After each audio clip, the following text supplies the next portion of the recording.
Hey folks, it's Patriot Nurse. Thanks so much for joining me today. In this video, we're going to discuss the white lung disease and the new respiratory syndromes that are making their way across the country and indeed the world right now. How we can position ourselves towards preparedness for a future that is, of course, increasingly unstable and definitely a winter that's looking to be just the same.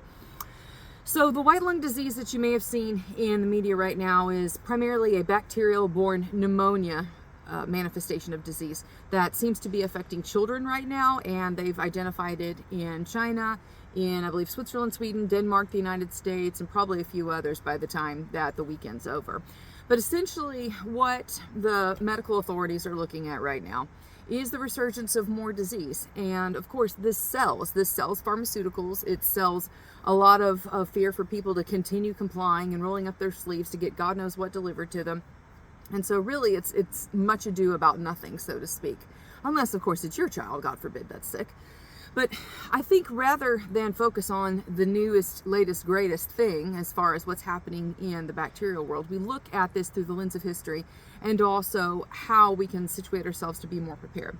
So first off, I have spoken about this for over a decade now, and that is the multi-drug resistant bacteria perfect storm that we're facing.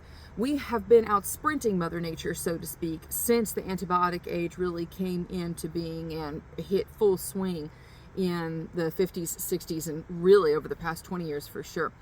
So what's happened is, as we have developed more and more, I say we as in like the human species, as the human species has developed more creative and lab-based ways to combat these bacteria, this is a short-term gain, long-term loss. And what do I mean by that? Because we have used these chemical processes to create new chemicals effectively to combat these bacteria, that's only going to work in a bandwidth insofar as the bacteria don't have the evolutionary capacity to produce mechanisms to outcompete that chemical. I'll give you an example of this. So it used to be obviously that penicillin was broadly effective against many different types of bacteria, but as it became more and more widely adapted and used, those bacteria, via the process of microevolution, started secreting enzymes to protect themselves, and more and more and more and more, it became difficult for penicillin to be really effective for pretty much anything. Syphilis was actually the last line of defense when it came to what penicillin was actually useful for. And that's now changing because of multi-drug resistant syphilis. So as the geeks in the labs with their beakers, as they become more creative, it has created superbugs. So in the grand scheme of things, it's like a treadmill. And we've been running on this treadmill and we're about to get off of it in a crash. And why do I say that? Because over the years, we have become more and more dependent as a species upon these things, and we've become sicker and sicker and sicker. And chronic disease bears this out. The rate of chronic disease and also the rate of overall like childhood disease, chronic childhood disease has gone up, up, up, up, up. I'm talking about chronic asthma, juvenile diabetes, lots of different things that have a direct correlation to intestinal flora disruption secondary to overusage of antibiotics. So why does this all play into the whole white lung thing? Here's the bottom line. In my opinion, if you want to outcompete nature, you use something else with nature. I mean, you can get the short-term sprint, like we said, but you're not going to outwit Mother Nature for a marathon. It's not going to happen. And so when you consider that bacteria, of course, that are present in our environment are also subject to the same forces that other factors are in the environment, the flora and the fauna. They are essentially micro-evolving, meaning little tiny genetic expressions, whether it's this bacteria secretes this enzyme to protect itself from amoxicillin, or each one of these little microorganisms is subject to the parameters influencing the environment as a whole. The same factors, by the way, that influence the human species influence the bacterial kingdom, and also influence, for instance, the plants, the herbs that are traditionally associated with support during times of onslaught for bacterial and viral diseases. So it behooves us then, if we're going to be prepared, to focus not just on the pharmaceutical, not just on the white coat world, but also focusing on the support and the nourishment that the herbal world can provide for us. And so when you consider as part of this overall preparedness equation, there are a few herbs that in particular have been utilized for centuries, in some cases even millennia, to support the respiratory tract during times of infectious disease making its way around, plagues being part of this, and also just the cyclical respiratory cough, cold, flu season. And there's a few herbs actually that I can name off the top of my head that are helpful to consider. Number one is marshmallow root, also mullein, comfrey leaves as well, echinacea, garlic. These are just 5 herbs that are useful to consider in incorporating, if appropriate, into your regime for nutritional support, and also really to specifically target and nourish the respiratory tract in times of unknown. So rather than, of course, looking at the news and being worried about the latest round of whatever, we take the broad application and the broad nutrient support approach in the herbal world, which is to nourish ahead of time, to feed and support those tissues ahead of time, so that way, if they are exposed, they can withstand these threats to a better degree and to a greater capability. Now, it's interesting because with the white lung disease that we're seeing right now, which is white lung, what it's talking about is essentially what it looks like on the x-ray, because when you see lots of scar tissue on the lungs via the x-ray, it looks white because of the contrast.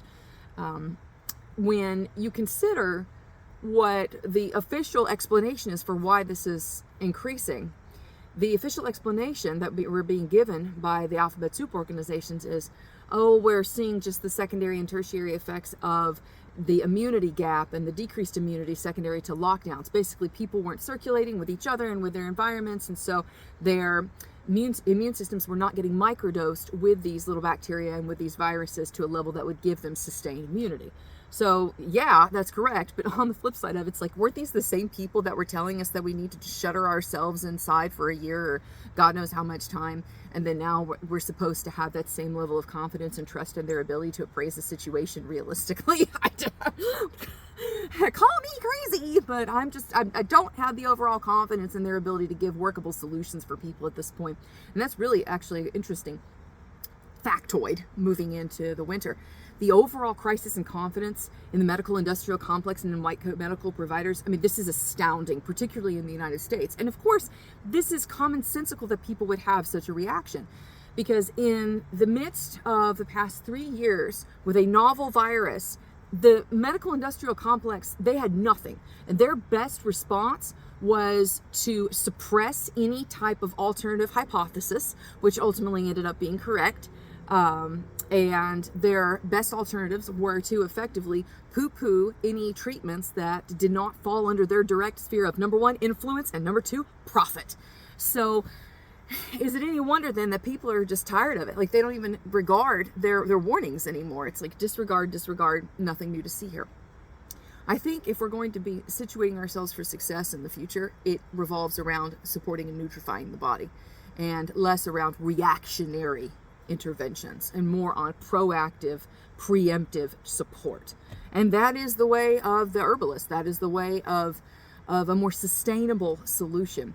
That's the beautiful thing, right, about a preparedness mindset focused on nourishing and supporting, is that you aren't captive if you have the knowledge and skills and wherewithal to glean from your environment and ascertain from your environment like which plants nearby you are helpful for you. You're not captive to a supply line or whatever is in stock at your local pharmacy. It's whatever is in your environment that you can make sense of and that you can do something with. So moving forward into the future, we continue on with the beans, bolts, and band-aids. We continue on with being self-sufficient with our food supply, and also, of course, with our self-defense, but ultimately in caring for ourselves and our family and their health. It is now starting to rain. So I'm going to take that as my divine cue to exit stage left. All right. Hope the video was helpful for y'all today. If you enjoyed it, I hope you'll subscribe to me here on YouTube, Patriot Nurse. Oh, check it out, guys.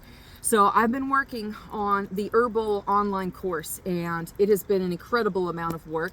The coursework at this point is, I think, probably more than 8 hours, and we're not even finished yet. So it's double what the previous course was. And we've done a lot more as far as like editing, and it's just going to be an incredible course. Like, if you thought the first one was good, the Foundations of Medical Preparedness, this one, the Patriot Nurse Herbal Online Preparedness course, like, this one's going to be freaking awesome. So Lord willing, we're shooting for a January 1st-ish launch date here, and there's a link that I have below so you can sign up to keep yourself aware of the developments. You can sign up for the email so that way you know when it's released, and who knows, you might even get a sneak peek there if you sign up for the emails, etc. So hope the video was helpful for y'all. Stay tuned for more. Keep doing what we know we should be doing, the beans, bullets, and band-aids, guys. And I know that regardless of what the situation is that confronts us, we're going to be better suited to withstand it using time-tested principles and the lessons from the past. Hope the video was helpful for you. Have a great weekend, y'all. For now, it's Patriot Nurse signing off, and I'll see y'all later. Mwah! Bye.